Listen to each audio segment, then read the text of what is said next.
Emily had suffered endless grievances during her 10-year military marriage to David.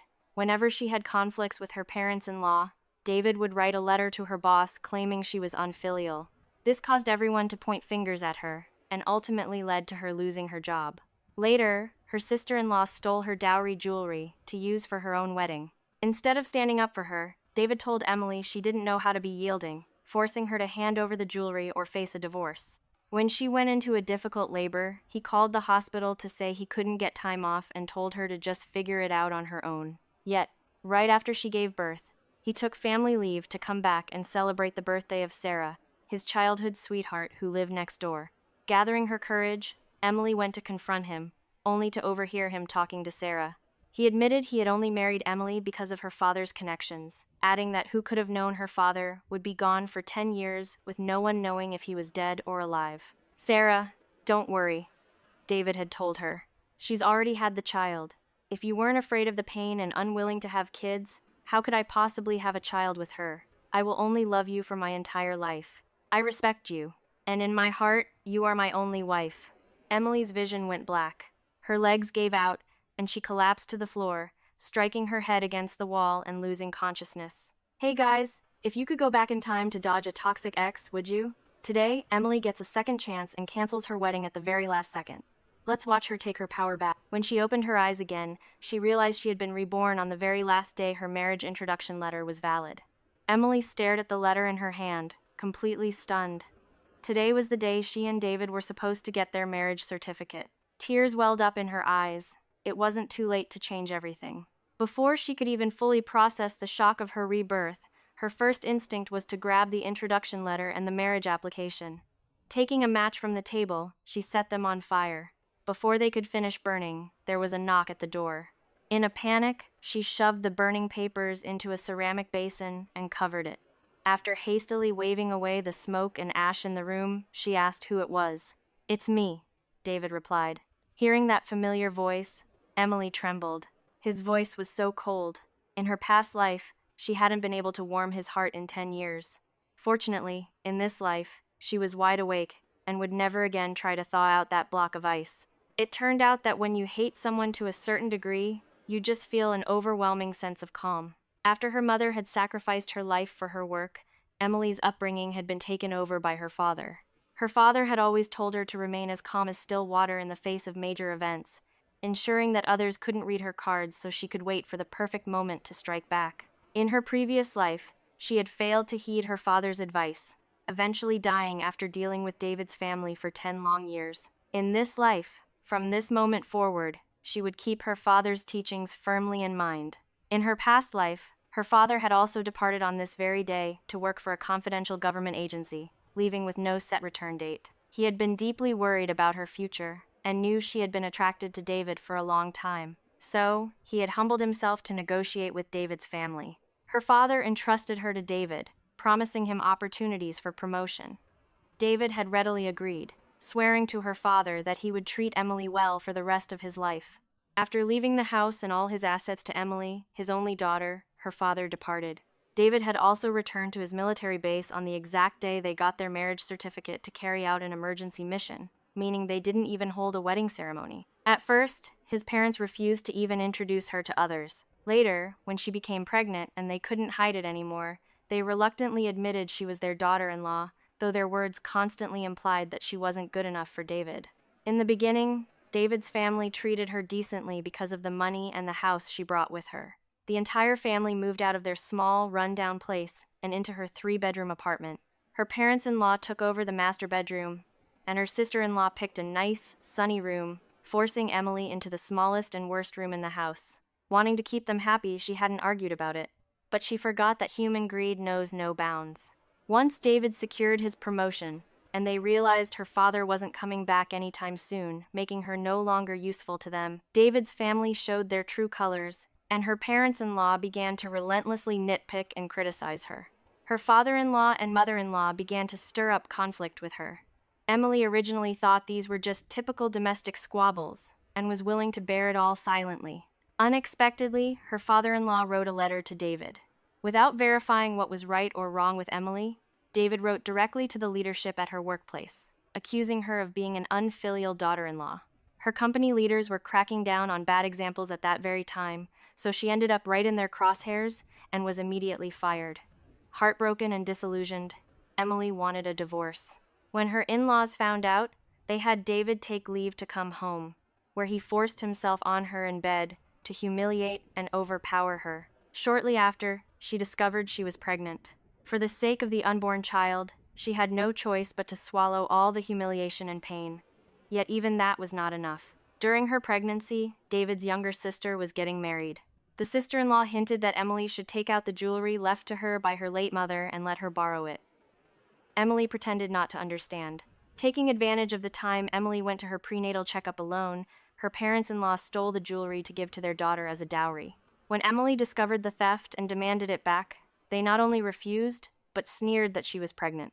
They warned her that if she made a scene, they would have David submit a report accusing her of being unfilial and unruly, and then divorce her. They mocked her, asking where a heavily pregnant woman like her could possibly go alone. Emily wrote to David about the situation, but he scolded her for being unreasonable. He claimed that as the sister-in-law, she was obligated to contribute to his sister's wedding, demanding she surrender the jewelry or face divorce. Emily was so furious that her stomach cramped severely, nearly causing a miscarriage. She was bedridden for months, yet David never visited her once, while her parents-in-law fed her only leftovers. She sank into a deep depression, and it was only the flutter of her baby's kicks that gave her the strength to hold on. Later, the baby was born prematurely. Emily suffered through a complicated labor, and the hospital phoned David's military base. David called back, dismissively stating that giving birth was the same for every woman, and told her to just figure it out on her own. After narrowly surviving the grueling childbirth, David finally took family leave to return. Emily had thought he came back to see her and their newborn child, but it turned out he had only returned to celebrate Sarah's birthday next door. David bought Sarah presents and a birthday cake, acting as though Sarah were his actual wife. All of these bitter memories echoed vividly in Emily's mind. When she opened the door and saw David standing before her, her body shuddered with sheer disgust. If she weren't completely alone right now, she would have stabbed him several times just to vent her hate. Seeing her emerge, David smiled at her and said, "Emily, let's go get our marriage certificate." Emily clenched her fists tightly to calm herself down. Afraid he might notice the strange look on her face, she kept her head lowered and replied, "Aren't you heading back to base tonight? Let's just wait until you finish your busy period." She only wanted to brush him off for now. A military marriage was not easy to process. It required filing reports and formal applications. Since she had just burned the marriage introduction letter, who knew when another one could ever be issued? David looked at the top of her head, assuming she was just being shy. He reached out to pat her head, but Emily instinctively dodged his touch. Both of them froze for a second. Emily gave a pale excuse. "We aren't married yet. If we're too affectionate, people will start gossiping." There had been no romantic foundation between Emily and David. He hadn't even filed a formal dating report with the military. It was only because her father had pulled strings and used his connections that the marriage report had gone through. "We're about to get our marriage certificate anyway," David said. "Once we have it, you'll be my wife. Won't I be allowed to touch you then? Why are you being so shy?" His tone was tender and affectionate, but it sent shivers of disgust all over her skin. Emily looked straight into David's eyes, finally laying her cards on the table. "I'm not going to get the marriage certificate with you."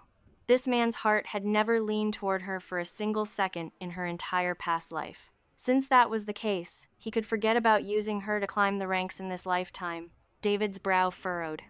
"Emily." Emily also frowned and cut him off. "My name is Emily. You can address me as Comrade Emily." "Comrade David, my father only asked you to marry me when we have no feelings for each other. It is indeed asking too much of you." "I can understand how you feel," Emily said. "If you were truly willing, you wouldn't have dragged this out until the very last day to get the marriage certificate with me. I, Emily, never force people into things against their will. I've already thought it through. Since this isn't a done deal, I'm backing out." In her past life, the reason David had delayed getting the marriage certificate with her was to force her father to up the ante until he was completely satisfied. As for dragging it out to the very last day with her, it was designed to make her cherish this hard-won marriage even more, while also giving him a convenient excuse to disappear right after getting the certificate, allowing him to avoid any intimacy with her. What a perfect scheme to kill 3 birds with 1 stone. He had manipulated her father's deep love for his daughter and exploited her own affection for him, all to facilitate his own wild ambitions. David's smile finally vanished. He had gone through great lengths to negotiate terms with her father and assumed everything was falling perfectly into place. He had already envisioned his glorious future. He never expected that she would be the one to break the chain by refusing. Thinking back to the words her father had spoken to him, as well as Emily's deep affection for him, he managed to calm himself down. With a somewhat serious expression, he asked, "Emily, are you absolutely sure you don't want to get the marriage certificate with me?" His tone carried a hint of severity and threat, as if warning her that if she dared to say no, he would undoubtedly discard her. But in what way was she not good enough for him? When it came to figure and looks in this area, if she claimed to be second best, no one would dare claim to be first. She also had a great education and a solid family background. Clearly, marrying her was a massive step up for him, yet he acted as if he were lowering himself to do her a favor. She couldn't help but correct him. "Comrade David, please call me Comrade Emily." "All right, Comrade Emily, are you sure you don't want to get the certificate with me?" He was granting her a charitable opportunity to regret her choice, but she didn't want it. "Comrade David, I am very sure," Emily replied. "Since we are not getting married, the job opportunity you asked my father for is canceled. This way, we avoid anyone saying in the future that you would sacrifice anything for a promotion. It wouldn't sound good." As soon as she said this, David's expression changed several times. "Are you refusing to marry me just because you know about this?" he asked. "It's true that I asked the leadership for this job opportunity, but it wasn't out of selfishness. It was to ensure a good life for you. Right now, I'm just an ordinary soldier on active duty. Even though I meet the requirements, I only get family leave once a year. How are we supposed to nurture our relationship like that? Besides, I merely asked your father for a recommendation. If I didn't have what it takes, they wouldn't let me move up anyway. If you're refusing to get the certificate because of this, it's completely unnecessary." If this were her past life, she might have actually believed David's nonsense. But after experiencing his betrayal and dying once, her mind was clearer than if she had been slapped across the face multiple times. She looked at David with cold eyes and said in a calm tone, "Comrade David, my father misunderstood and acted on his own. In my heart, I don't love you, and I won't marry you. You can go find someone else." Saying this, she moved to close the door. David immediately grabbed the doorframe, refusing to let her shut it. Emily instantly looked at him with heightened vigilance. A fierce, hostile look flashed across his face for a split second, but by the time she focused on it, he had already restored his gentle facade. "Comrade Emily, is there some sort of misunderstanding between us?" he asked softly. "You should speak up. Problems need to be solved, not hidden in your heart to fester. Did someone say something to you?" "Sarah and I are just friends." He finally brought up Sarah, the childhood sweetheart who grew up next door to him. The words David had spoken in her past life still echoed in Emily's ears. He had always loved Sarah. What a grievance it must have been for him, having to feign interest and put up with a woman he didn't love. "Comrade David, I've already told you that you're not the one I love," Emily said. "My father made a mistake. I originally thought about just going along with it and marrying you anyway, but I really can't get past this hurdle in my heart. I can't spend the rest of my life with someone I don't love. I hope you can understand. If you don't, that's fine too. I'm just informing you." Emily reached out, pried David's hand off the doorframe, and shut the door, completely cutting off his gaze. "David, you and I are not done here," she vowed internally. After watching David leave from the window, Emily headed out to find her father at his workplace. Fortunately, David didn't know where her father worked, or he might have gotten to him first. Her father had already finished his handover duties. Seeing her, he smiled and asked, "Emily, did you get the certificate already? Where's David?" He looked behind her, but upon seeing no one, his smile faded. Emily pulled her father away and whispered, "Dad, I didn't get the marriage certificate with David." "Why? Didn't you like that boy?" her father asked, completely confused. He had used a lot of his connections to arrange things for David, and now that it was all about to be finalized, her sudden change of heart left him a bit stunned. Emily took her father to a tea house and explained her plans in detail. "Dad, I don't think marriage is a guarantee for my future. You know that Comrade David and I have entirely different foundations. We have absolutely no common ground. I was just blinded by his looks before. You've always taught me that a person can only rely on themselves. Otherwise, if you lean on a mountain, it will collapse, and if you lean on people, they will run. So, rather than helping David get a promotion, it would be better if you help me find a good job. Once my career is stable, I'll meet excellent people in the future. Even without a man, I can secure my own life. That way, you can go and work for the country with complete peace of mind. Her father looked at her deeply, a look of sudden realization on his face, and gave a heartfelt smile. You've suddenly woken up. I thought you were going to be completely blinded by love. It turned out her father had known all along that David wasn't a good match, but because she liked him, he had worked hard to try and make David worthy of her. Actually, Dad already prepared a backup plan for you, he said. Comrade David might be capable, but his path isn't the same as yours. The strength of a small shrimp is useless to a young eagle. It can only serve as a snack. If you stayed with him, you would suffer greatly sooner or later.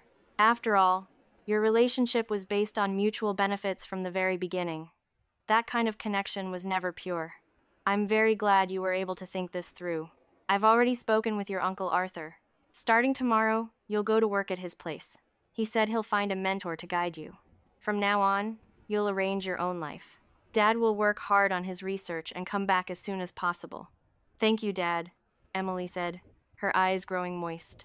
Her father had dedicated his entire life to the country. The fact that he could spare the mental energy to plan for her proved how truly he loved her.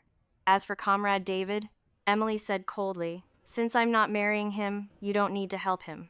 Her father nodded and said, Indeed. However, that boy is deeply scheming.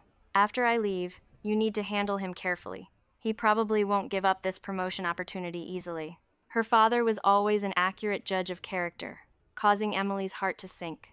Seeing her worry, her father pondered for a moment before his expression relaxed. He smiled and said, All right, let's go have a good meal together first. Emily smiled and went to a restaurant with her father. After seeing him off, she returned home and double-checked all the door locks and windows. Eventually, she discovered that the unburned remnants of the marriage introduction letter she had hidden in the ceramic basin had vanished. But she couldn't report it or ask anyone to come over for help because she hadn't lost anything of monetary value. Furthermore, she didn't want to bring her relationship with David out into the open. Perhaps David knew this as well, which was exactly why he had dared to sneak into her home so brazenly. Since he had taken the marriage introduction letter, Emily immediately packed her clothes and important belongings. Holding a knife, she prepared to sit on her bed all night, intending to head to the workplace her father had arranged as soon as dawn broke. Her father had mentioned that someone had already set up a dormitory for her, and she could move in the next day. Suddenly, a knock on the door disrupted her thoughts. Who is it? Her scalp tingled with dread, and the hand gripping the knife trembled uncontrollably. If the person knocking was David, a tall and heavily built man, how was she supposed to protect herself? Would calling for help even do any good? Did she really have to fight him to the bitter end? But she only wanted him dead and herself alive. I'm Mason. Your father should have mentioned me. I'm here to take you to the dorm. Listening closely, Emily realized the voice didn't sound like David. Her father had indeed said that Uncle Arthur would find someone to take care of her. She opened the door. Mason stood there, tall and possessing a strong presence that somehow gave off a very reassuring feeling. Emily was momentarily stunned. She hadn't expected Uncle Arthur to send his own son to help her. Have you packed your things? Mason asked. Your father called my dad. He was worried it wasn't safe for you to be alone, and asked me to take you to the dorm tonight. Inwardly, Mason had felt a bit helpless. He had been right in the middle of working when a single phone call from his father dispatched him on this chore. Given Emily's family's special status, Mason couldn't easily refuse even if he wanted to. Originally, he had wondered what could possibly be so unsafe for a girl on her own. But the moment he saw Emily's face, he seemed to completely understand his father's concerns. Emily immediately brought her things out and smiled. I'm all packed. Sorry to trouble you, Comrade Mason. She knew that Uncle Arthur's family were all high-ranking officials, so it wasn't appropriate to try and cozy up to them without a good reason. Mason gave a soft hum of acknowledgement. It's no trouble, but I haven't eaten yet. Emily paused for a moment before hurriedly offering, What would you like to eat? The privately owned restaurants should still be open right now. Let me treat you to a meal. Mason looked very easygoing. You're treating, so you decide. She knew he was saying this so she wouldn't feel like she owed him a favor. But at this hour, the state-run restaurants were already closed, and there were barely any private ones left open. In the end, she could only treat him to a simple bowl of beef noodle soup. Just as Emily and Mason finished their meal and stepped out of the restaurant, they ran straight into David and his sister, Tina. "Brother, isn't this my sister-in-law? Why is she with a strange man?" Tina stepped right up and interrogated her. "Sister-in-law, how can you face my brother doing something like this?" David also stared at Mason with a scrutinizing gaze. "Comrade, please don't spew such garbage," Emily retorted coldly. "My relationship with anyone else has nothing to do with you. And don't go calling people whatever you want. Comrade David and I have already made things clear. I will not marry him. I believe he has already received the notice. My dad has already spoken to the relevant people. David can't possibly get any more benefits from my family." As expected, David's face darkened. He stepped forward, blocking Emily and Mason's path, and demanded, "Is this man the reason you're refusing to marry me?" Provoked by his words, Emily's mind ran hot, and she snapped at David, "Yes! I just happen to like gentlemen like Comrade Mason. He has a good family background, good character, and we're a perfect match. I've already told you clearly that I don't like you. And if you sneak into my house again, I'm going to call the police."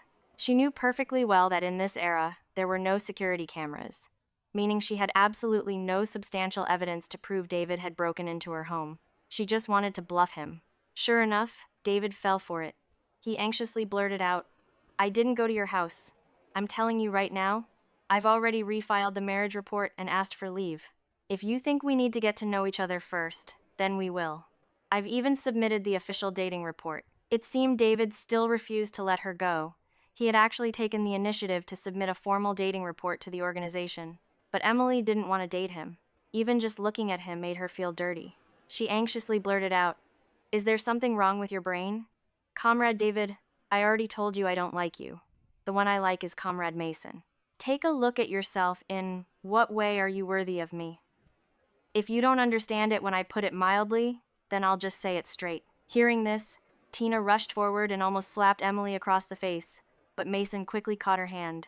"Comrade, it's not right to hit people," Mason said, his eyes flashing with a warning. Tina was only a bully at home. Upon meeting Mason's sharp gaze, she instantly shrank back behind David. In her previous life, Tina had only ever thrown her weight around at home. It wasn't until later that Emily realized Tina had been jealous of her official job, which was why she egged their parents on to constantly target Emily and write letters complaining to David, all with the goal of taking over Emily's position. As a result, Emily was fired, but when Tina went to her workplace to inquire about the job, she was driven out. Humiliated in public, Tina then set her sights on Emily's jewelry instead. But in this life, Tina could forget about ever trying those filthy schemes on her again. Tugging at David's sleeve, Tina peeked over at Mason. When she saw Mason's handsome, chiseled face, she was stunned, her eyes instantly filling with infatuation. "Comrade, Emily really is my sister-in-law," Tina said. "She and my brother even had their marriage report approved and were supposed to get their certificate today. Don't be fooled by this kind of woman who eats from one bowl while keeping her eyes on another." Tina was spouting absolute nonsense. Emily felt somewhat embarrassed, but she didn't know how to explain it clearly to Mason. She had just claimed to like him out of desperation, and she was afraid he might misunderstand and think she had ulterior motives. He was clearly just helping her out, and it really wouldn't be fair if he got dragged into her messy situation. She was just about to clarify things when she heard Mason say in a lukewarm tone, "Comrade Emily already made it very clear just now that she doesn't like your brother. As for getting the marriage certificate, didn't you just say they haven't gotten it yet? Besides, what can a marriage certificate guarantee? Feelings can expire. There are plenty of people who get a marriage certificate only to get a divorce certificate later. Furthermore, does your brother even know clearly himself why he wants to marry Comrade Emily?" As soon as he said this, David's face turned incredibly ugly. "Of course it's because I like Comrade Emily that I want to get the certificate with her," David retorted. "So, her sudden change of heart is because you've been spouting nonsense to her. Explain yourself to Comrade Emily immediately." David charged forward, trying to use his imposing presence to intimidate Mason. But who was Mason? He was a genuine second-generation elite who held a high-ranking position himself. Just by releasing a fraction of his authoritative aura, David couldn't handle it. Not to mention, David was a good couple of inches shorter than Mason. Standing side by side, It was obvious at a glance who was the dragon and who was the worm. My refusal to marry you has nothing to do with Comrade Mason, Emily interjected. Comrade David, it's just that I simply do not like you. And Tina, I suggest you watch your mouth from now on, or it won't do your brother's future any good. Was threatening people such a big deal? She could do it too. Her father had just put in a word with his connections, and it instantly cost David the opportunity and future he was about to obtain. If they angered her, she believed that giving them a warning would make them realize there were consequences they simply could not bear. Sure enough, David and Tina stopped pestering them. They watched helplessly as Emily got into Mason's car and left. Tina, burning with intense jealousy over Emily, turned to her brother. David, are you just going to give up on Emily like this? She liked you so much before. How could she suddenly stop liking you just like that? Did she find out about you and Sarah? Shut up, David snapped. I'll look into this matter. Until then, if I hear any ugly words coming out of your mouth, don't even think about me helping you in the future. Brother, aren't I just worried about you? Tina said, still feeling quite aggrieved. She rolled her eyes playfully, smiled, and asked, Brother, who was that guy just now? He was so handsome, and he even had a car. If I could meet a man like that, he would definitely fall for me. Then Emily would have no choice but to like you. David pursed his lips, his heart growing even colder. He knew Tina's fantasies were as realistic as gold nuggets falling from the sky. Mason took Emily back to her dorm. After arranging her bunk with the dorm manager, he had to leave for work. Emily didn't think much of it, but to her surprise, she ran into Mason again the very next day. Comrade Mason, we meet again, she said. Emily was actually quite happy to see him. Mason naturally gave people a sense of security, and she didn't feel the need to try hard to please him. The way he looked at her held nothing but pure, genuine appreciation. I just reviewed your resume, Mason said. I wanted to let you know that I'll be your mentor. You'll be doing your internship under my supervision from now on. You must take your work seriously, otherwise, you won't be hired full-time. His tone had grown strictly professional. Emily immediately nodded obediently. A colleague standing nearby laughed and teased. Why are you scaring the new girl? She hasn't even been out of school that long. You're almost 30 years old. Aren't you ashamed of yourself? I'll work hard, Emily promised. She didn't feel that Mason was trying to scare her at all. She just respected how serious and responsible he was about his work. You two are a natural pair of partners. Go on. Go on. I won't be a third wheel. The colleague joked with a smile before walking away. Emily felt a bit awkward, but fortunately, Mason didn't seem to care about their co-workers' teasing. After getting off work, Emily spotted David again. He was waiting for her with a bouquet of flowers in hand, and standing right next to him was Sarah. Emily's grip on her notebook tightened. If murder weren't illegal, these two would make a perfect pair of dead lovebirds. David approached and held the flowers out to her. Comrade Emily, I want to have a proper talk with you. I specifically invited Comrade Sarah here today so we can clear the air. Emily didn't accept the flowers. Things she had never received in her past life, she had no desire for in this life either. I think I already made everything perfectly clear to you yesterday. She tried to walk past David, but Sarah stepped in to block her path. Comrade Emily, you must have misunderstood my relationship with David, Sarah said earnestly. We just grew up together and went to the same school, that's all. You shouldn't listen to the baseless rumors people spread. David just treats me like an older sister. When he told me yesterday that you refused to get the marriage certificate because you misunderstood us, I felt so guilty I couldn't sleep all night. I felt it was my obligation to come and explain my relationship with him to you. She was calling him David so affectionately and yet trying to claim there was nothing between them. These two were such incredible actors. They must have been burlap sacks in their past lives so full of it.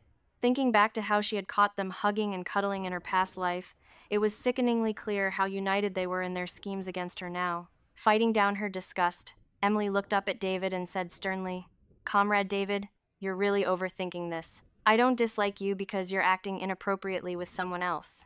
I simply don't like you at all. David's face darkened. He quickly defended himself. I am not acting inappropriately with anyone else. I can swear on my career if I am involved with anyone other than you. Let my career be destroyed, and let me lose everything. Did you hear that, God? Emily screamed internally. Hurry up and show yourself, and strike this bastard down with lightning. I've already decided that we are finished, Emily said coldly. It doesn't matter who tries to talk to me. If you come looking for me again, I will have no choice but to have security throw you out, Emily warned. David gritted his teeth and demanded, "Do you really like Mason? Mason?" Emily suddenly realized that David still misunderstood the situation, but she had no desire to explain herself. Comrade Mason was indeed outstanding. It would be perfectly normal for her to like him. "How is he better than me?" David asked bitterly. "Is it just because he has a good family background and a powerful father? Emily, are you really such a snobbish person?" Emily laughed out of sheer anger.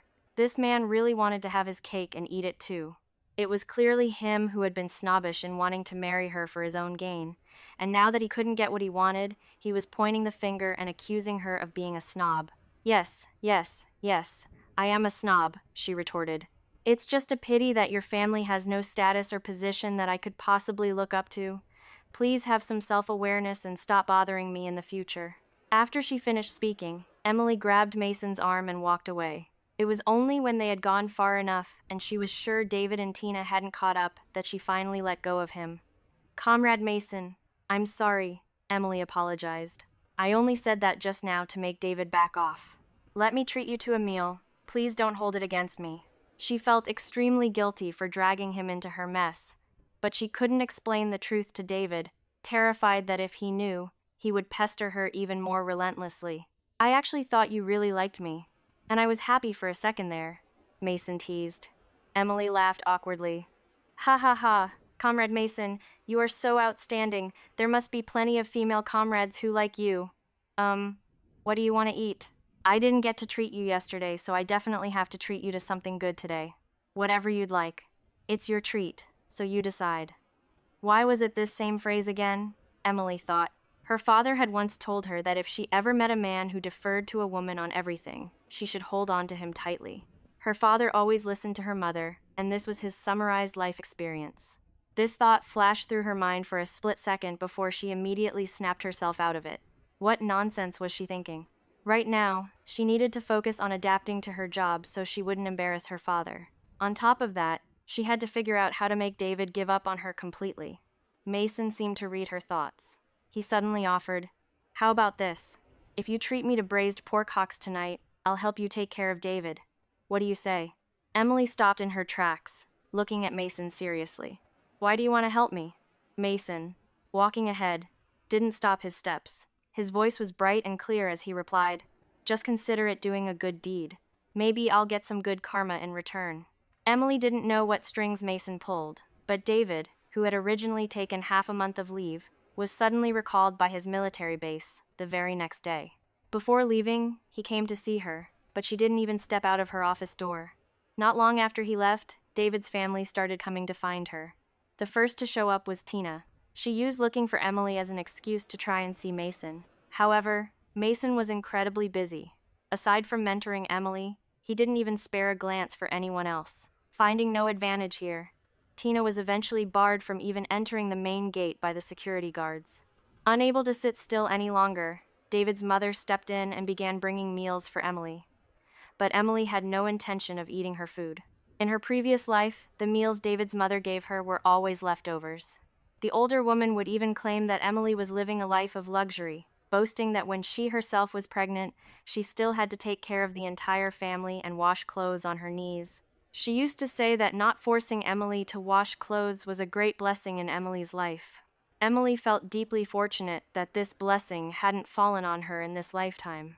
"Emily," David's mother said affectionately, "I heard from David that you like sweet and sour food. Auntie made sweet and sour pork tenderloin for you today. This tenderloin isn't easy to buy, you know. Give it a try." As David's mother spoke, her eyes were filled with scrutiny, as if she were waiting to see a look of deep gratitude wash over Emily's face. Emily rejected her outright. "I am not close with Comrade David, nor do I like sweet and sour food. Since pork tenderloin is so expensive, you should keep it for yourself to eat. Please don't come here anymore, Auntie. Comrade David and I have already made things clear. If you have so much free time, you might as well deliver this to Comrade Sarah. Perhaps you could even help Comrade David achieve a good marriage," Emily added. "What? Sarah?" David's mother realized. So it was her. I knew that little vixen was up to no good. "Emily, don't you worry. In Auntie's heart, you are the best candidate for a daughter-in-law." David was just momentarily confused. "Auntie will definitely seek justice for you." Emily simply replied that it had nothing to do with her. "Yes, Auntie knows it has nothing to do with you. Don't worry, Auntie will give you a proper explanation, David's mother said before leaving with a smile. Emily sneered internally. The good show was about to begin. Fearing that Sarah would ruin her son's good prospects, David's mother went to Sarah's factory to make a huge scene, accusing Sarah of seducing David. The factory management launched a strict investigation.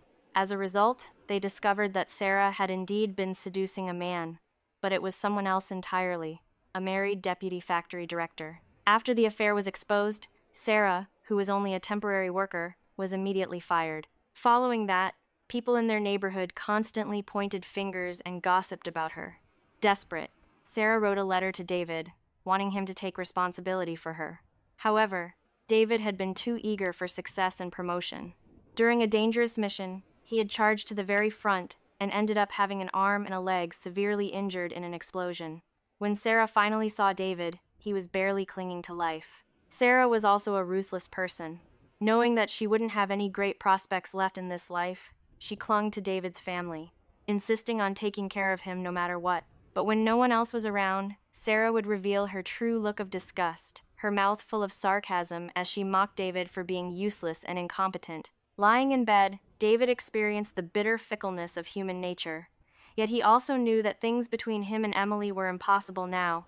He needed someone to take care of him. His wedding with Sarah was held hastily. Later, sitting in a wheelchair, David came to deliver wedding candies to Emily. Emily looked at him. His face was full of a defeated, decadent aura, completely lacking the high-spirited arrogance he had possessed in her past life. Even after earning his military merit, he indeed hadn't been able to get what he wished for. In the end, I still couldn't win back your heart, David said. Emily, why exactly did we drift so far apart? Comrade David, Emily replied, you and I were never on the same path to begin with. No matter how we walk, our final destinations would never be the same. So back then, why did you suddenly decide not to marry me? Can you tell me the truth, just this once? He asked. Emily looked at David calmly and suddenly smiled a smile of pure satisfaction and relief. David's eyes turned red. What if I told you I had a dream? Emily said. In that dream, I married you. I thought you would cherish me, but you left on the very day we got our marriage certificate. You left me alone to live with your parents and sister. Your parents and sister teamed up to bully me, humiliate me, and take over my house and my jewelry. And you were always biased, always helping them bully me. Even the child we had was forced upon me by you. It wasn't until I died that I realized I only got to have a child because Sarah was afraid of the pain and didn't want to give birth. The way your family took advantage of my father's absence, plotting to swallow up everything I owned like parasites, it was truly despicable. So, I didn't want to marry you. I didn't want to be tortured to death by your family. Is this reason enough? The more Emily spoke, the uglier David's face became. Even though the trajectory of this life was different from her past life, Emily knew that a person's core nature wouldn't change easily. Even with a different path, the journey would ultimately lead to the same destination. In this life, David's destination was her revenge. Seeing him now, living a life worse than death, she felt incredibly gratified. So that's how it is. It was actually like that, David muttered, completely devastated. He wheeled himself away in a daze, looking so wretched, it was as if he were fleeing. Emily took the wedding candies he had given her and tossed them onto the ground. An elderly man sweeping the street nearby shouted, "Comrade, everyone is responsible for protecting the environment. How can you just litter everywhere?" The thrill of her satisfaction was instantly cut in half, and Emily quickly gathered herself together. Looking sheepish, she picked up the candies and tossed them into a trash can. Behind her, the old man was still shouting, "You young comrades nowadays, you really don't cherish the fruits of the working class's labor. And isn't it a waste to throw away wedding candies? Such good candies. My teeth are still fine. If you don't want to eat them, I will." Emily quickly walked away. Emily's work went very smoothly, and she was successfully hired as a full-time employee. Seeing that she had finished her apprenticeship, Mason stopped mentoring her and let her complete her work independently. He seemed extremely busy. However, Tina apparently still hadn't given up and frequently came around looking for Mason. One day, Mason came in from outside, pulled Emily aside, and said, "Comrade Emily, I need an emergency rescue here." "What kind of emergency?" she asked. Pretend to be my girlfriend and help me get rid of Tina, he replied. Emily had previously told David that she liked Mason, which was essentially using him as a shield. Having this opportunity to repay the favor, she was naturally willing to help him. Anyway, she didn't want to find a man so quickly, and Mason wouldn't broadcast that she was his girlfriend on a large scale. Their reputations shouldn't be greatly affected, so they could consider themselves even. Thus, Emily followed Mason downstairs to meet Tina. Imitating David, Tina had bought flowers for Mason. Seeing him approach, she smiled brightly, but her face instantly turned cold the moment she saw Emily. "What are you doing here?" Tina snapped. "I only wanted to see Comrade Mason." "Why do you want to see my boyfriend?" Emily asked. Tina's eyes widened, and she flared her nostrils, huffing, "What? Since when is he your boyfriend?" "From the very beginning. Didn't I say I liked Comrade Mason?" Emily retorted. "When I broke things off with your brother, I made it very clear. Don't pretend you didn't know. Wasn't that just you lying to my brother?" Tina argued. "How could you possibly like Comrade Mason? I'm the one who likes him." Emily knew exactly what Tina was thinking. She just believed the old saying that even a good man couldn't resist a relentlessly persistent woman. Tina thought that by showing up every day to make her presence known to Mason and everyone else, she could eventually claim the position of his official girlfriend. Emily smiled provocatively and said, "But what can we do? Comrade Mason doesn't want your affection. He only wants mine. My affection and yours are not on the same level. I buy Comrade Mason watches, a bicycle, and even his suits. Oh, right, I even buy Comrade Mason's underwear for him. Do you think he'll like these wild flowers you brought him? If you claim to love him but won't spend money on him, what kind of love is that? It's cheap love. Comrade Mason and I don't need anything cheap. You should give these flowers to someone else." Tina stomped her foot in anger. "Emily, don't go too far." Getting carried away with her acting, Emily continued to provoke her. "This is going too far? I've already decided to get engaged to Comrade Mason. When the time comes, we'll send you some wedding candies." "You!" Suddenly, a voice interrupted. "Oh my, Comrade Mason, Comrade Emily, congratulations. It's great to finally see lovers tie the knot." So it was Comrade Emily who took the initiative.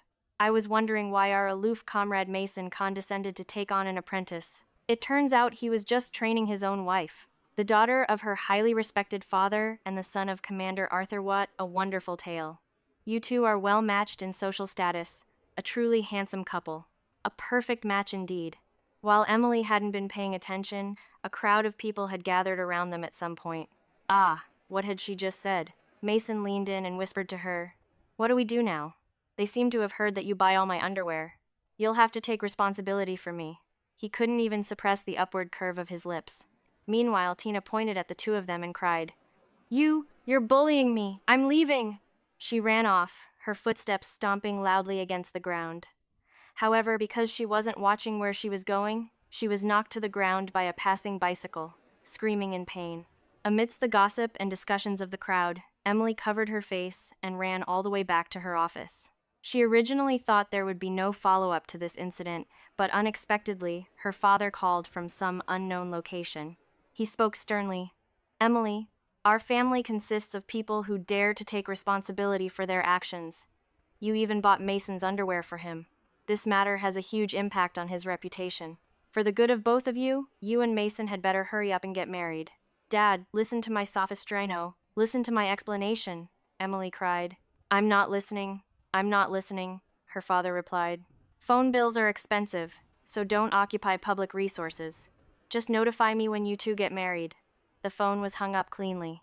Emily scratched her head in frustration, wondering how things had escalated to this point. Mason didn't avoid her either. Instead, he came over and asked her what she thought about the situation. She told him the truth. "I just wanted to help you. I never thought about marrying you. I'm actually not too bad," Mason said smoothly. "Except for being older than you, but older men know how to care for people. I'm handsome, tall, and strong. You won't lose out if we get married. Plus, I listen to my wife. Don't you want to find a man who listens to you?" "I do, but..." "Emily, I'm Mason's mother. I came to your workplace to handle some business and thought I'd invite you to a meal while I was at it." Mason's mother suddenly walked into the office, but seeing Mason speaking so earnestly with Emily, she immediately turned back around to leave. "You two stay busy. Keep busy. It's fine." I'm not busy, I am, Emily stammered. Just destroy me now, she thought. Growing up, this was only the second time she had been so utterly humiliated. Save me! What kind of fate is this? You two chat, I'm in no rush, Mason's mother said without looking back. I just happen to have some official business with your leadership. She walked away, leaving Emily reaching out a hand in a speechless, vain attempt to make her stay. Why were she and Mason only making things look worse the more they tried to clarify? Mason took the opportunity to hold her hand, chuckling softly. I think you should just give in to me quickly. Otherwise, with my reputation now, it'll be impossible for me to find anyone else in the future. You absolutely have to take responsibility for me. Looking at Mason's handsome face, his great physique, and most importantly, his ability to protect her, it would be a lie to say Emily wasn't moved. She stopped hesitating and said, Since that's the case, we can get engaged first. Mason replied seriously, but my mom calculated it for us. She said that September of this year is an exceptionally auspicious time for us to get married. There won't be another good day like it for 3 years. Comrade Emily, I am submitting an application to get married first and fall in love later. Blushing, Emily whispered. Application approved. After they got married, both Emily and Mason were very busy with work. Her father couldn't make it back to attend the wedding, but he did call her to send his blessings. Her work was also highly recognized by the leadership. Of course, to avoid a conflict of interest because of her relationship with Mason, they were transferred to separate departments. The atmosphere in Mason's family was wonderful. After getting married, Emily and Mason were allocated a 2-bedroom apartment near their workplace, and they spent their weekends at his parents' house. Once, while walking down the street, she saw David and Sarah holding their paperwork, heading to get a divorce. She overheard Sarah sarcastically insulting David, calling him less of a man. Emily merely glanced at them before linking her arm with Mason's and walking away. To her, whether David lived or died was no longer of any importance. She later heard from colleagues at work that David had divorced Sarah because she had cheated on him. David's parents had tried to treat Sarah harshly, turning the whole family's lives into a chaotic mess where they would even get into physical fights over just a few dollars. Later, after the divorce, Sarah remarried and got pregnant. She went to David's family home with her heavily pregnant belly to provoke them, which resulted in David's parents pinning her down and beating her until she miscarried. David's parents were promptly arrested and sent to the police station. Afraid of being implicated, Tina immediately cut all ties with her family and ran away. David was left completely alone and incapacitated at home. It was said that a week later, neighbors began to notice a foul, rotting odor coming from his house. When the police finally broke in, they discovered that David had already been dead for several days. He had taken sleeping pills to end his life. When Emily heard this news, she felt completely calm. This was exactly what they deserved, and she, too, deserved to have a good life. Emily looked at Mason and then down at their son. In this life, she was doing incredibly well. She was deeply grateful to herself for coming back from her previous life to save her in this one. Emily's story proves your best safety net is your own independence. When you have your own career, you hold the power to walk away from disrespect. Never freeze trying to warm up a block of ice. Let's get right into our second story. Ever realize you sacrificed everything for the wrong person? Today's story is about Maeve, a devoted wife who discovers she was just a backup. But when she gets a second chance at life, she refuses to play the victim. Let's dive in. In her previous life, Maeve and Silas didn't have any children, but anyone looking at them would have thought they were a happily married couple destined to grow old together. On his deathbed, he had held her hand tightly, his eyes red, and told her that having her by his side for his entire life was all he ever needed to be fulfilled. Their old friend standing nearby had even sighed in admiration, saying that if there were a next life, Silas would still marry her even knowing she couldn't bear children. Maeve had only offered a faint smile. Little did they know that right before he died, she had found a hidden stash of letters, nearly 55 of them addressed to Celeste, the childhood sweetheart he had loved his entire life, but could never be with. The final line of the last letter read, Celeste, I regret marrying her. If there is a next life, I promise I will never lose you again. In that moment, Maeve finally understood. For her entire life, she had thought she was a cherished wife, but it turned out she was merely a spare tire, living as a stand-in for someone else. When she opened her eyes again, she thought to herself that Silas had better open his eyes and watch closely, because in this life, she was going to be the one dumping him first. Honey, the doctor already said there's no cure for your mother-in-law's condition. You should just take her home and care for her there. Every day she stays in the hospital is just burning money, the woman in the neighboring bed told her, looking at Maeve with eyes full of pity. Maeve froze. Her mother-in-law? Hadn't the old woman died a long time ago? Looking at the woman lying motionless on the hospital bed, completely paralyzed with only her eyes darting back and forth, Maeve suddenly realized the truth. She had been reborn. By the way, where is your husband? Your mother has been in the hospital for days, and I haven't seen him show his face once, the woman asked. Hearing the question, Maeve let out a scoff, replying that he was busy serving another woman. The lady assumed Maeve was just speaking out of frustration from being overwhelmed, having no idea that Maeve was simply stating the facts. From the moment her mother-in-law had been admitted to the hospital, Maeve had been stuck there all by herself, tending to the old woman's every need, from feeding her to emptying her bedpan. Meanwhile, her supposedly wonderful husband was busy running around after another woman. Maeve cast a sidelong glance at her mother-in-law on the bed, the corners of her lips curling up into a sarcastic smirk. You're right, she told the neighboring patient. She can't be saved anyway, and money doesn't grow on trees. There's no point in burning it for nothing. With that, she turned on her heel and walked straight out of the room. In less than half an hour, she had completed the discharge paperwork and hired someone to carry her mother-in-law back to their house in Portland. Early the next morning, Silas finally showed his face at home. As soon as he stepped through the door, he bumped into Maeve. Compared to the white-haired old man in her memories, the current Silas was much younger. He had a handsome face and a cold, aloof demeanor, always giving off an unapproachable vibe that warned people to stay away. The moment he saw her, his very first question was, "How is my mom?" Snapping back to reality, Maeve smirked coldly and said, "Oh, so you finally remembered you have a home to return to. And you remembered you have a mother lying there waiting to die, too?" Hearing her mocking tone, he furrowed his brows, clearly annoyed. However, he didn't bother to argue with her at that moment. But when he walked into the room and saw his mother lying completely immobilized on the bed, his face instantly went pale. "What did the doctor say?" he demanded. Maeve answered him bluntly, "She's beyond saving." With just those few words, she completely crushed any thoughts he might have had about treating her. In her previous life, Maeve had emptied out all of her hard-earned savings accumulated over the years just to save her mother-in-law. In exchange, the old woman had gone from being fully paralyzed to only half paralyzed, regaining the ability to speak a few words. Yet, whenever Silas was home, the old woman would intentionally soil her clothes, her mouth twisted into a scowl, as she forced out every word through gritted teeth to falsely accuse Maeve of taking poor care of her. The only reason for this torment was that Maeve had been married to him for a few years and still hadn't borne him a child.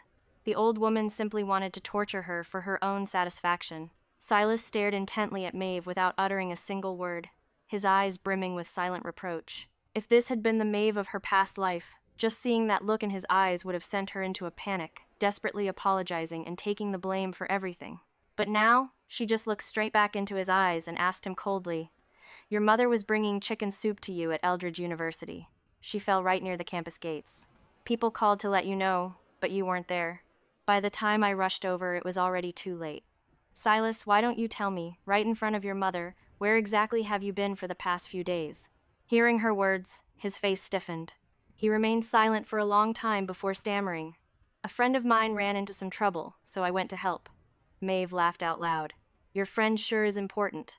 Really? Even more important than your own biological mother."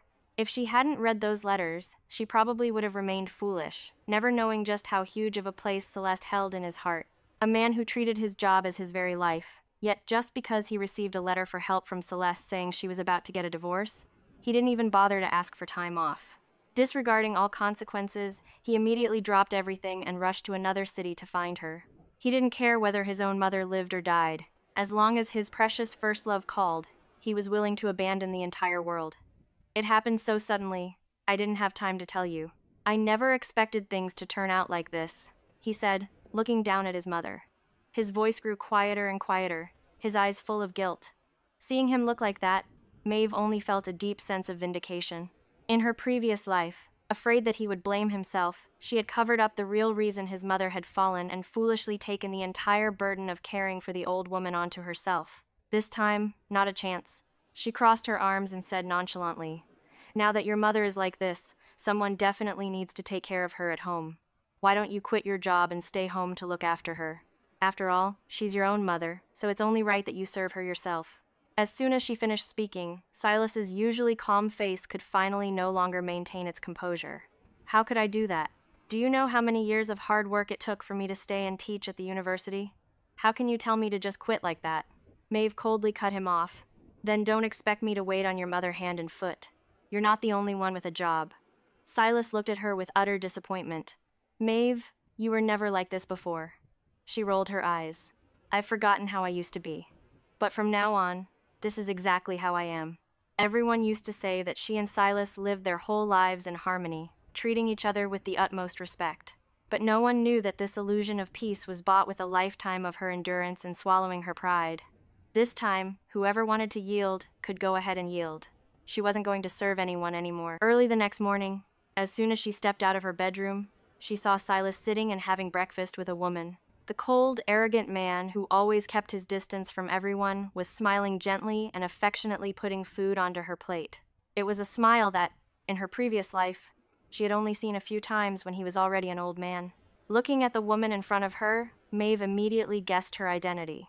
Celeste, the woman who had only existed in those letters in her past life. She hadn't expected to meet her face to face on just the second day after being reborn. Seeing Maeve staring at Celeste, Silas took the initiative to introduce them. This is Celeste, a neighbor I grew up with. I've always seen her as my own biological sister. From today on, she'll be staying at our house. With Celeste taking care of my mom, I can go to work with peace of mind. Celeste immediately stood up and flashed an obedient, sweet smile. Hello, sister-in-law. This is our first time meeting. Silas and I are childhood sweethearts who grew up together. You can just call me Celeste, just like Silas does. Maeve raised an eyebrow. She truly hadn't expected Silas to have the heart to let his precious first love do the dirty work of taking care of his mother. In her previous life, after Celeste got divorced, he had carefully rented a small private house just for her, secretly covering all of her living expenses. Meanwhile, Maeve had lost her job because she had to care for her mother-in-law, and whenever she needed to ask her husband for money, she had to tread lightly and read his mood, living worse than an outsider. To think that this time, simply because she refused to wait on her mother-in-law, the burden had fallen squarely onto Celeste's shoulders. Seeing that Maeve didn't reply, Silas frowned. Maeve, Celeste is talking to you. Why aren't you answering? Before Maeve could even open her mouth, Celeste hurriedly gave his sleeve a gentle tug. Silas, I'm sure my sister-in-law didn't mean it. I'm fine. Please don't be mad. Don't let me affect your relationship as husband and wife. Her mouth said it was fine, but even a blind person could see the aggrieved look on her face. Sure enough, Silas's expression instantly darkened. Maeve, Celeste offered to come and help take care of my mom. What is with your attitude? I've always seen Celeste as my own biological sister. From now on, she's family too. As her sister-in-law, you should know how to care for her and look out for her. Maeve almost burst out laughing. So, he actually knew how to stand up and protect the person he loved. It was just a pity that person had never been her. She suddenly remembered her past life, after her mother-in-law became half paralyzed. The old woman's mouth had been twisted, and she could only swallow liquid food. Every day, Maeve would change the menu, blending porridge, stewing soups, and cooking all sorts of things, just hoping the old woman could enjoy her meals more. Yet, one time, while standing right outside the bedroom door, she clearly heard her mother-in-law tearfully complaining to her son. Silas, look at your wife. Every day she feeds me watery porridge, while she feasts on meat and fish every single day. That was the first time Maeve had heard her mother-in-law crying and falsely accusing her to Silas. Terrified that he would misunderstand, she had immediately pushed the door open and walked in. Silas, it's not like what Mom is saying. The doctor ordered that she can only have a liquid diet, which is why I have to make porridge every day. But I change the recipe every single day, and I even eat the exact same food as her. Silas had merely looked at her coldly. All right, I know. My mom is sick, and she's your elder. Just endure it a little and let her have her way. Whatever she says, just listen to it and don't take it to heart. Back then, Maeve had been foolish, thinking he believed her and was just speaking softly to comfort her. She hadn't realized that hidden beneath his calm exterior was sheer impatience. Thinking back on it now, if he had been willing to stand up and say just one word in her defense from the very beginning, just one word, her mother-in-law would never have dared to push her luck, much less dare to falsely accuse her right to her face later on. It turned out it wasn't that he didn't know how to protect someone. It was just that the person he protected had never been her. Maeve put on a fake smile. Ah, right. Celeste, won't staying at our house to take care of my mother-in-law be too much trouble for you? After all, you still have to take care of your own family, don't you? Celeste's face instantly stiffened. I'm divorced. Finding surprise, Maeve turned to look at Silas. Then is this really okay? Even if you see her as a sister, outsiders don't know that. What if people start spreading wild rumors? Silas's face immediately darkened again. Let outsiders say what they want. I am an upright man and haven't done anything shady. There's nothing to be afraid of. Maeve smiled brightly.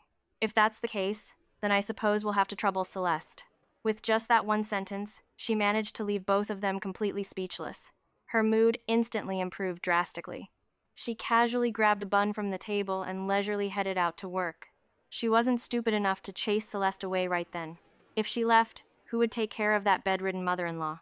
Maeve was just curious, waiting for the day when the old woman and his precious first love would clash. She wondered whose side Silas would choose to take then. Maeve rode her bike to the factory. For the past few years, business at the manufacturing plant had been getting increasingly sluggish. She remembered very clearly that in her previous life, not long after she quit her job to become an unpaid maid for her in-laws, the factory had started laying off employees. Everyone who was let go received a very large severance package. Thinking about that sum of money made her want to slap herself. She had been incurably stupid. She had been perfectly fine, with a stable job, only to throw it all away just to go back and serve someone else's entire family like a slave. When she arrived at work, Brenda, who was both her coworker and neighbor, immediately leaned in close and whispered, Maeve, this morning I saw your husband bring a pretty young woman home. He said he brought her over to take care of his mom. But let me tell you the truth, what kind of family hires a maid who dresses up and looks as pretty as a picture? You need to keep an eye out. Maeve almost burst out laughing. If Silas had heard the woman he cherished like a treasure being called a maid, his face would probably have turned blacker than the bottom of a burnt pot. Maeve smiled and replied, I know you're looking out for me, Brenda. But Silas already said it, Maeve replied, deliberately emphasizing the word. She is the neighbor's sister who grew up with him. In her heart, however, she secretly sneered. Childhood sweethearts, sister, family in her past life, she had fallen hook, line, and sinker for these excuses. In this life, just hearing them made her feel nauseous. Brenda curled her lip. Sister? My eye. If you ask me, she's more like a sweet little mistress disguised as a sister. I'm telling you, what kind of family hires someone to care for a sick patient but brings in a girl dressed up that pretty? Maeve, you need to wise up. She's about to blatantly walk all over you. Maeve nodded obediently. Watching Brenda's eager retreating figure, the corners of her lips curled up slightly. Brenda was the #1 loudspeaker of their entire apartment complex. Once a juicy piece of gossip reached her ears, it wouldn't be long before the whole building knew about it. After getting off work, the moment Maeve opened the door and stepped inside, she was met with 2 pairs of eyes simultaneously locked onto her. She paused. This was the first time in 2 lifetimes she had seen such an anxious look in Silas's eyes. In the past, he had always been indifferent toward her, neither hating nor loving her, treating her no differently than a coworker or a casual acquaintance. It wasn't until yesterday, when she saw with her own eyes how gentle he was with Celeste, that she realized this man actually knew how to smile and care for someone. It was just a pity that she had never been the recipient of that affection. Seeing Maeve return, Celeste immediately put on a delighted expression. Silas, sister-in-law is home. Silas nodded and said calmly, Maeve, Mom soiled her pants. Go in and clean it up. Maeve stood frozen. Even Silas seemed to realize that his words were far too brazen, so he hurriedly tried to smooth things over. Celeste has never done this kind of work, and as a man, it's not appropriate for me either, so we could only wait for you to come home. Maeve let out a cold laugh. It was normal for a paralyzed person to lose control of their bowels, but wasn't his implication painfully obvious? Neither of them had been willing to lift a finger all day, choosing instead to let the old woman lie in her own filth, just to wait for Maeve to get off work and serve her. By now, the foul stench from the closed bedroom had begun to waft out into the living room. No wonder the 2 of them looked at her as if she were their savior the moment she walked in. Just then, hearing the sound of footsteps coming up the stairs, Maeve deliberately yelled at the top of her lungs, Are you 2 dead? You can't even take care of one bedridden old woman. Silas, are you even fit to be a son? Your mother is covered in her own feces, and you just sat there waiting for me to get off work to clean it? Her shout left both of them completely stunned.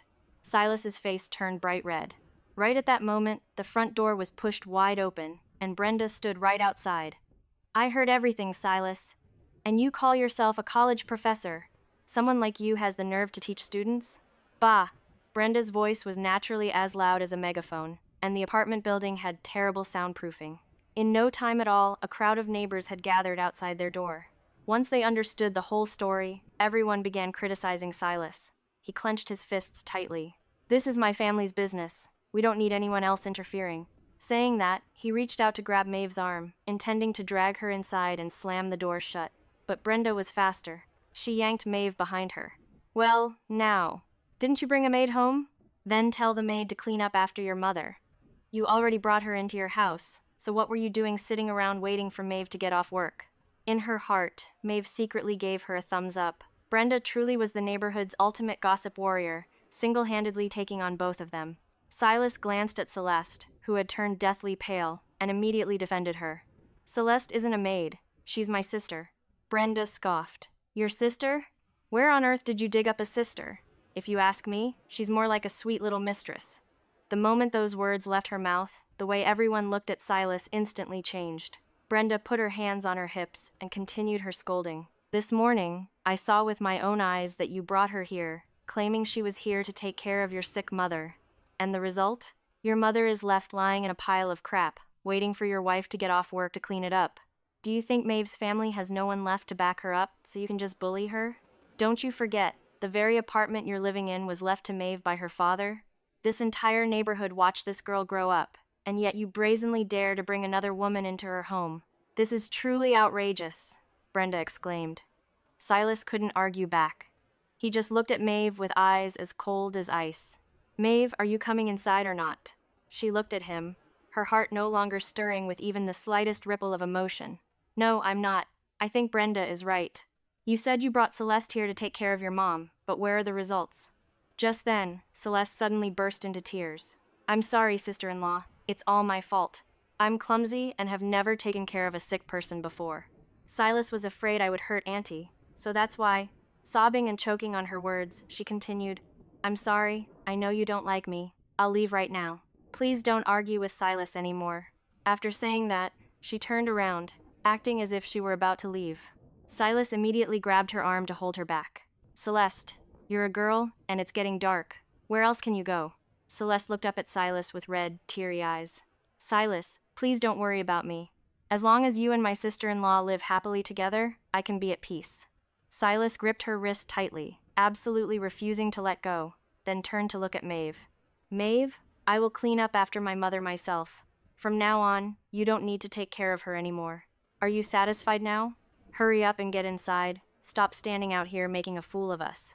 On the surface, Maeve pretended to look aggrieved, but inside, she let out a cold laugh. Even at this point, he still only said that he would take care of his mother. He absolutely couldn't bear to let Celeste lift a finger. This was the difference between being loved and not being loved. It was so glaringly obvious it didn't even need explaining. If Celeste was that important to him, wasn't the perfect opportunity for a divorce presenting itself right in front of her eyes? Maeve sniffled a few times, then said in a choked voice, Fine. If you're going to take care of your mom yourself, then can you ask Celeste to leave my house? As if she had struck his absolute sore spot, Silas instantly roared, What did Celeste do wrong? Why do you keep targeting her? She's just a weak girl. If she leaves me, how is she supposed to survive? The moment those words left his mouth, the entire hallway went dead silent. Every single neighbor's eyes widened in shock. Maeve immediately grabbed Brenda's arm, crying as she announced loudly, I want a divorce. I am absolutely getting a divorce. Silas stood dumbfounded. What did you just say? She looked straight into his eyes, every word completely resolute. Divorce. I want a divorce from you. Ever since the moment she finished reading that whole drawer of love letters in her past life, she had repeated this sentence in her heart countless times. She had once thought that even if theirs wasn't a sweet romance, at least they were a stable, peaceful family. Who would have thought that behind that facade of peace lay 15 years of ambiguous letters between him and his precious first love? Maeve looked at the shameless couple in front of her. In this life, the two of them could just stay locked together forever. They weren't going to ruin anyone else's life. The next morning, Maeve woke up very early. Today was the most beautiful day since she had been reborn, the day she would officially kick this marriage to the curb. They arrived at the entrance of the courthouse before it even opened for business.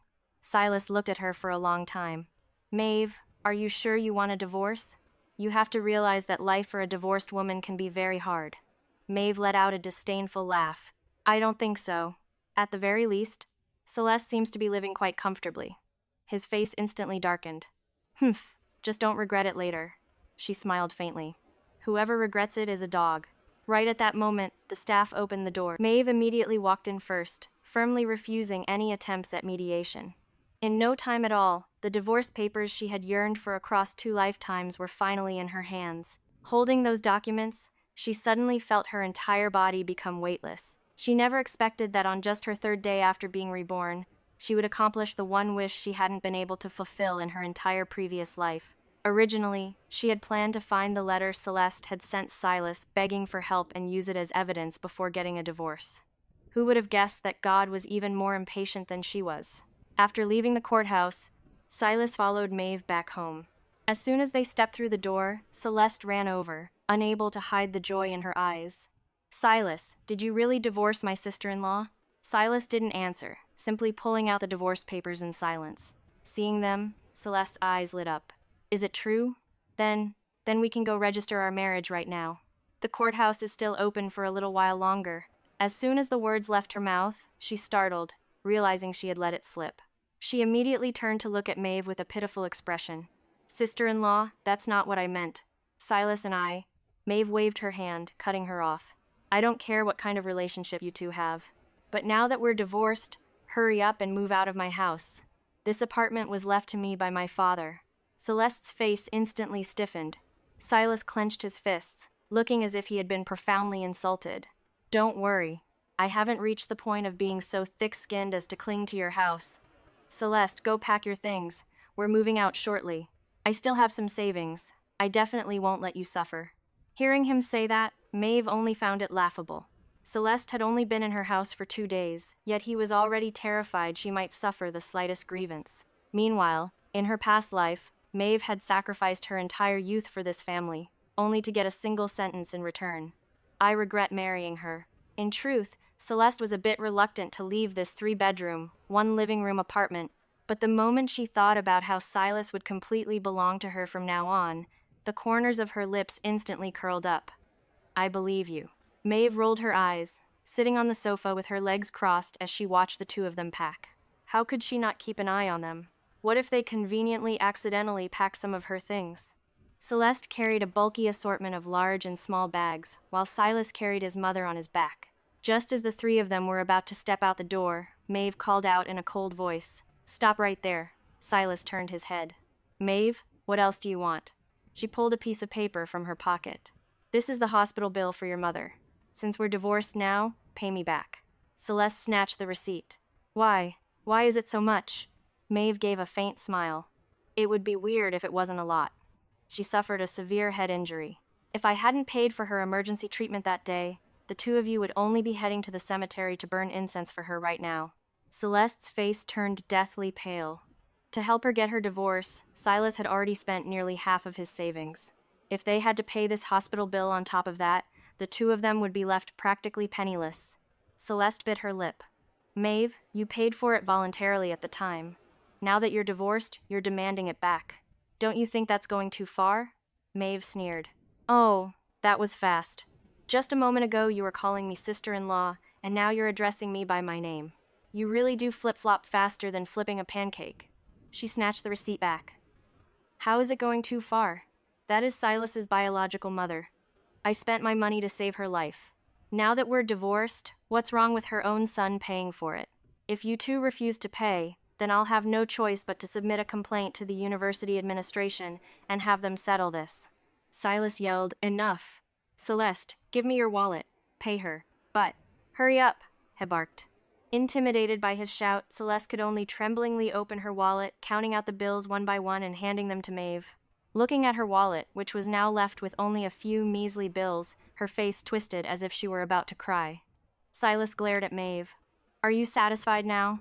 Maeve tucked the money into her pocket, then waved her hand dismissively like swatting away a fly. "Leave, and don't ever come back." Under the hateful and humiliated gazes of the three of them, the front door finally closed. The entire apartment suddenly became strangely quiet. Maeve gathered all of her savings from over the years, along with the hospital reimbursement Silas had just paid, and sat down to calculate everything carefully. She knew she didn't have a head for business. If she tried to do anything big, she would definitely lose money. But having been reborn, she knew very well what was most valuable in this era. It wasn't money, it was land. Money would eventually depreciate, but the value of land would only continue to rise.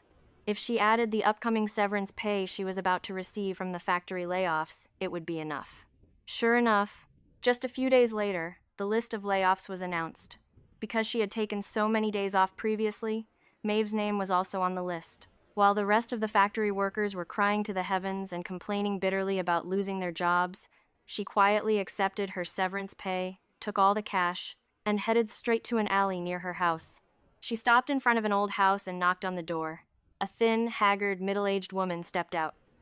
"Who are you looking for?" she asked. Maeve smiled. "I heard you're planning to sell your house." Hearing this, the woman immediately invited her in. "Young lady, my house may be old, but the location is excellent. If it weren't for my son being severely ill, my husband and I wouldn't have the heart to sell it. The people who came to see it before all tried to lowball us. As long as you offer a reasonable price, I'll transfer the title to you immediately." Maeve nodded. "That's exactly why I came here." In her previous life, because this elderly couple desperately needed money to save their son, they had sold the house for a dirt cheap price. However, the money still wasn't enough. Their son passed away, and having lost their only pillar of support, the couple eventually drank poison to commit suicide. This time, Maeve wasn't going to let that tragedy repeat itself. She bought the house at exactly its fair market value. That afternoon, both parties completed the title transfer procedures. Watching the backs of the elderly couple as they clutched the money and hurried off to the hospital, she could only hope that in this life, their family would have a better ending. After a busy day, she returned home, lay down, and had a wonderful deep sleep. The next morning, she cleaned the apartment from top to bottom until it was spotless. By the afternoon, she headed out again. God had given her a second chance at life, and she still had a lot of things to do. In her past life, after Silas died, she had pulled all the letters out of his drawer and read them. With every word she read, her heart ached in agony. It turned out that after Celeste got divorced, he had rented a small private house just for her. Every month, more than half of his salary was quietly given to her. Meanwhile, Maeve had been stuck caring for her bedridden mother-in-law, living frugally on the meager living expenses he threw at her, having to haggle over every bunch of vegetables at the market every day like a fishwife. Compared to the gentle and elegant Celeste, who never had to lift a finger to do anything, it was truly a world of difference. In his final letter, Silas had written, "Celeste, I regret marrying her. In the next life, I promise I will never lose you again." It was only then that she understood the real reason he hadn't married Celeste in their past life. It was simply because he couldn't bear to let her become a daughter-in-law. He couldn't bear to let her serve his mother. The person left to endure all of that in her place was Maeve. After reading those letters, all that remained in her heart was pure hatred. She wanted a divorce, but getting a divorce from a dead man, the mere thought of it was ridiculous. Carrying that resentment for many years, her health steadily declined. Childless, she had no choice but to rely on her pension to check into a nursing home. There, she met a young woman who was around 30 years old. She was very strange. She didn't come to visit any relatives. Every time she visited, she would just sit quietly by the flower beds. One time, by chance, they struck up a conversation. The young woman smiled and said, "I'm just doing some early scouting. When I get old, I want to move in here too." Maeve was astonished. "You're still so young, surely you must have a family, right? Why are you thinking about a nursing home?" The woman chuckled. "I'm not married yet, and I don't plan on having kids. Right after I was born, because I was a girl, I was abandoned at an orphanage. Growing up there, almost all the kids around me were abandoned girls. I've never known what a mother's love is, and I don't believe I would make a good mother. So, I chose not to have children." Hearing this, Maeve's heart ached. "Don't you hate your parents?" The young woman fell silent for a moment. "When I was little, I did. But as I grew older, I didn't anymore. Because I realized that instead of trapping myself in hatred, living the life I want to live is much more worthwhile. Hate can't change the past, but my life is still moving forward." Those words were like a ray of light tearing through the thick fog in Maeve's heart. It was true. What was the point of hating? Silas was already dead. After that, the young woman visited the nursing home frequently, seeking Maeve out to chat every single time. She would ask Maeve to describe every corner of the courtyard, every tree in the nursing home. She was like a ray of sunlight warming the twilight of Maeve's life. So, after settling everything in this life, Maeve visited every orphanage in the city. Finally, in a rundown facility, she found her. At this time, she was just a skinny, timid little girl. Maeve gently patted her head. "Do you want to come home with me?" The little girl tilted her head. "But you haven't even asked my name." "My name is Hope for a Boy." Maeve was stunned. In her previous life, when she met her, this was no longer her name. Hope for a Boy, a name solely meant to beg for a younger brother. Just hearing it made one's heart ache. Maeve smiled. "No. From today on, that is no longer your name. Come with me, and I will give you a new name." The little girl grabbed her hand and smiled brightly. After completing the adoption procedures, Maeve finally realized that she had become a mother. She named her Lily, hoping she would have a lifetime of peace and happiness. In the time that followed, Maeve was busy buying clothes, books, and everything else for Lily. The neighbors were all puzzled. A recently divorced woman going out of her way to adopt a little girl? Martha even came over multiple times to advise her. "Maeve, you're still young. Now that you're divorced, just find someone else. It might be a bit hard, but at least you could have your own biological children. Even if you must adopt, why a girl? A boy will grow up to carry the family name and be someone you can rely on in your old age." Maeve just smiled and shook her head. She didn't blame Martha, because that way of thinking was what an entire generation had been taught since childhood. She couldn't change them, but she could change the life of one child, and that was enough. There were people who spent their whole lives hoping for a son to carry on the bloodline, but she only hoped that her daughter would grow up surrounded by love, not having to bear a name like Hope for a Boy, and not having to live waiting for someone to validate her worth. As long as she was safe and at peace, that was enough. Life for Maeve and Lily passed by gently and peacefully. Every day, she would go to work, come home to cook dinner, and help her daughter with her studies. The small house was always filled with laughter. Meanwhile, on Silas's side, it was absolute chaos. Previously, Celeste had wanted a divorce, but her husband's family had refused. If she wanted a divorce, she had to return all the money they had paid to marry her. Left with no other choice, she wrote a letter begging Silas for help. After spending his money to buy her freedom, initially, he hadn't planned on bringing her back to live with him. But in this life, Maeve absolutely refused to quit her job to wait on her mother-in-law. Just when he was getting a headache not knowing what to do, Celeste proactively volunteered to come and care for the old woman. Who would have guessed that she had only stayed for 3 days before Maeve kicked Silas straight out of the house? After the divorce, he still had to pay back all the hospital bills. His savings were almost completely wiped out. He didn't even have enough for rent. In the end, his only option was to request a room in the teachers' dormitories. But in those days, the dormitories were pitifully cramped. The three of them squeezed into a tiny little room. After finishing unpacking, seeing Celeste lowering her head in grievance, Silas was heartbroken and comforted her. "I'm sorry, Celeste. You'll have to suffer for a little while. Wait until I get my salary next month. I'll rent a house. I definitely won't let you suffer any grievances." Celeste, deeply moved, hugged him. "It's okay, Silas. As long as I can be by your side, I can endure any hardship. Actually, you know that you've always been in my heart. We grew up together since we were little. If you hadn't been sent away for that rural work assignment and been unable to return for so long, my parents wouldn't have forced me to marry someone else just for the money. Now that I'm back and you're divorced, let's live happily together from now on, okay?" Silas squeezed her hand tightly. "Don't worry, I won't let you down." Celeste smiled shyly. "I know. If it weren't for Maeve, we wouldn't have to hole up in a place like this. She's just intentionally making things difficult to force you to yield." A flash of disgust crossed Silas's eyes. "If my mother hadn't rushed me to get married right when you had already tied the knot, then I would never have married Maeve in this lifetime. Before we got married, she pretended to be gentle and capable, but after marriage, even someone as kind-hearted as you couldn't stand her. Leaving me, she has no one to back her up. Let's see what she can amount to on her own." After saying that, he held Celeste's hands. "Celeste, I have to teach during the day, so I'll leave things at home to you." Celeste nodded happily. However, even though he had brought the woman he loved to live with him, Silas still couldn't bear to let her clean up feces or wash his mother. So, every single day, the first thing he did upon coming home from work was rush to clean up his mother's waste. A few days later, the dean called Silas into his office. Silas, what on earth is going on in your home? Silas looked bewildered. Sir, what's wrong? The dean sighed. I've always thought highly of you, but ever since you moved into the dormitories, people have constantly been writing complaints, saying your room reeks of a horrendous stench. People are even demanding to change rooms. You know how short on space the dormitories are right now. Where am I supposed to find rooms to swap them into?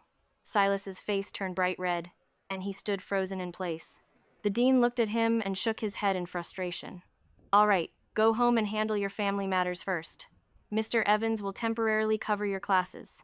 Hearing this, Silas's expression instantly changed. Sir, Mr. Evans just joined the university and isn't familiar with the curriculum yet. Having him take over my classes might not be a good idea. The dean waved his hand dismissively. There's nothing wrong with it, Silas. Your most pressing priority right now is to deal with the smell in your room. Leaving the office, Silas's face was as black as the bottom of a pot. As soon as he arrived at the dormitories, he saw several family members of the other teachers covering their noses tightly, standing in front of his door. They were pounding on the door and complaining.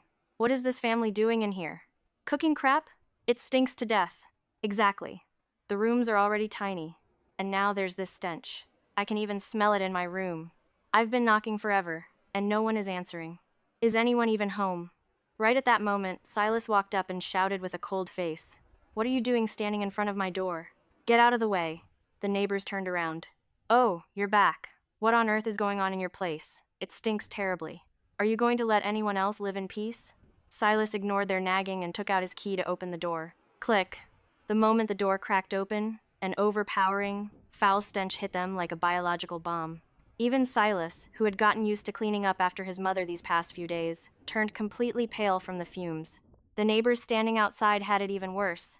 Everyone covered their noses and scrambled back 30 feet. Some even bent over, dry heaving. Just as they finished retching and were about to open their mouths to curse at him, Silas hurriedly slammed the door shut.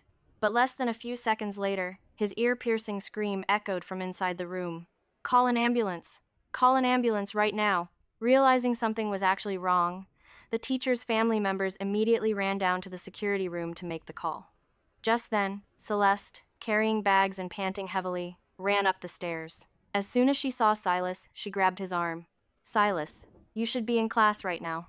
Why are you back? It's a good thing I ran into your student, otherwise I wouldn't have even known you took the day off from teaching. Silas violently threw her hand off. Where did you go? Where is my mother? Do you have any idea what has happened to her?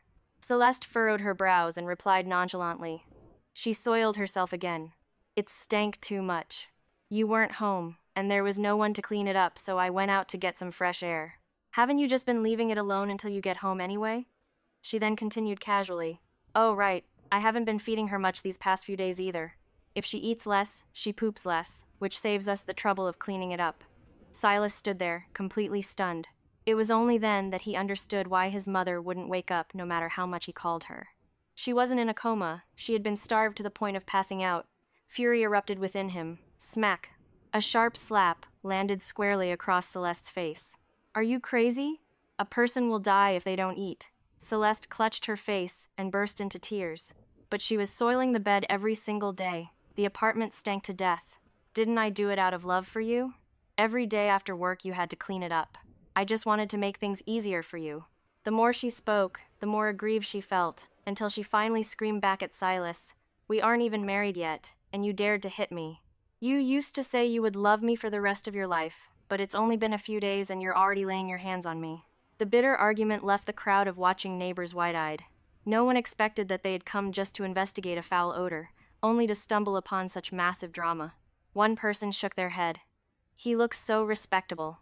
Who would have thought he'd bring a woman home to live with him before they were even married? Another chimed in, and he even let his own biological mother starve until she passed out. You really can't judge a book by its cover. The ambulance quickly arrived and took Silas's mother to the hospital. But that story spread throughout the entire university in just a single day. By the time the news reached Maeve, even she was astounded. Out of curiosity, she asked around a bit more and found out that his mother had only been starved to the point of fainting. Luckily, she hadn't died. Maeve just let out a cold laugh. It was true what they said. Bad weeds grow tall. In her previous life, she had served that woman for 15 years and she still hadn't died. In this life, it had only been a few days so could she die so easily? Maeve heard that after learning the whole truth, the dean had flown into a rage, declaring that Silas was not only unfilial, but also living a scandalous lifestyle, severely damaging the university's reputation. In the end, he was forced to resign, and immediately lost his place in the teachers' dormitories. The three of them once again fell into homelessness, forced to take temporary shelter under a bridge. Looking at the dark, damp space, Celeste completely broke down. She screamed at Silas, "Is this the wonderful life you promised me?" Silas exploded as well. "Isn't this all because of you? You don't work, and you can't even take care of my mother at home. If the neighbors hadn't complained, would I have been fired? And furthermore, if it weren't for you screaming everywhere about us living together while unmarried, would people be calling me morally corrupt? You vicious woman. If it weren't for you, I wouldn't have lost my job. I wouldn't have to live in hiding like this. If it weren't for you begging me to help you get a divorce, my mother wouldn't have fallen, and I wouldn't have brought you home. Right now, Maeve and I would still be living peacefully. I was one of the rare college graduates from our entire region. This is all because of you." After saying that, he swung his fists and lunged at her, landing blow after blow, beating Celeste until she was bruised all over. In a state of sheer desperation, Celeste tremblingly pulled a small knife from her pocket. Thwack! The blade plunged straight into Silas's chest. He staggered and collapsed. In that moment, Celeste seemed to regain her senses. But just a second later, hatred swallowed her reason entirely. Cursing, she gripped the knife and stabbed him again once, then twice until Silas lay completely motionless. His mother, lying on a torn woven mat nearby, couldn't speak, only letting out muffled, garbled sounds. Celeste turned to her, her eyes full of venomous resentment. "You damn old hag. This is all your fault. Why didn't you just fall and die that day? Go to hell." The garbled sounds gradually grew quieter. Lying in a pool of blood, Silas heard his mother's voice fade away. From the corner of his eye, a single tear silently slid down. Right before he died, Silas finally felt regret. In his delirium, teetering on the boundary between life and death, he saw his entire past life flash before his eyes. No, it wasn't supposed to be like this. It shouldn't be like this. Carrying his unresigned indignation and despair, Silas sank into eternal darkness. The next time Maeve heard news about Celeste, it was on a local news broadcaster report that she had been sentenced to death and the execution had already been carried out. Knowing the whole story from beginning to end, Maeve only let out a soft sigh. Lily, who was sitting next to her watching TV, suddenly furrowed her brows. "Mom, when I grow up, I'm definitely going to be a good person. If I do bad things like on TV, we'll be punished by the law," Lily finished. Maeve gently patted the little girl's head. "My daughter is the sweetest and most sensible girl in the world. I know you will never do anything bad." Lily's face flushed red from the praise. She threw her arms around Maeve and smiled radiantly. "Mom, you are the greatest mom in the whole world." Maeve chuckled and hugged her daughter close to her chest. This time, the one being healed wasn't just Lily, it was Maeve as well. After leaving her job, Maeve had much more time to spend with her daughter, making up for all the time Lily had never experienced a mother's love. She had used 2/3 of the money she had on hand to buy the small house she had set her sights on earlier.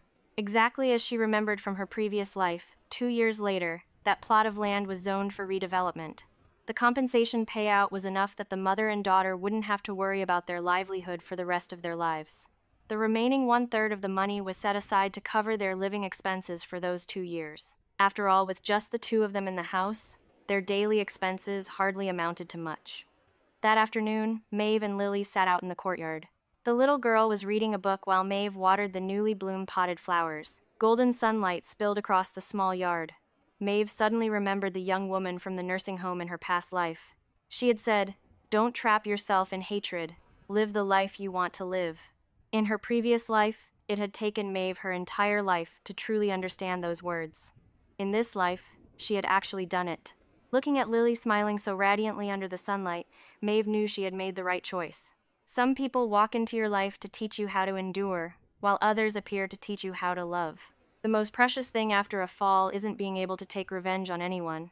It is having the courage to step out of the past, stop living for resentment, and begin a new life. Because the greatest happiness is not watching others pay the price for their actions, but ultimately finding peace for oneself. That ending was so satisfying.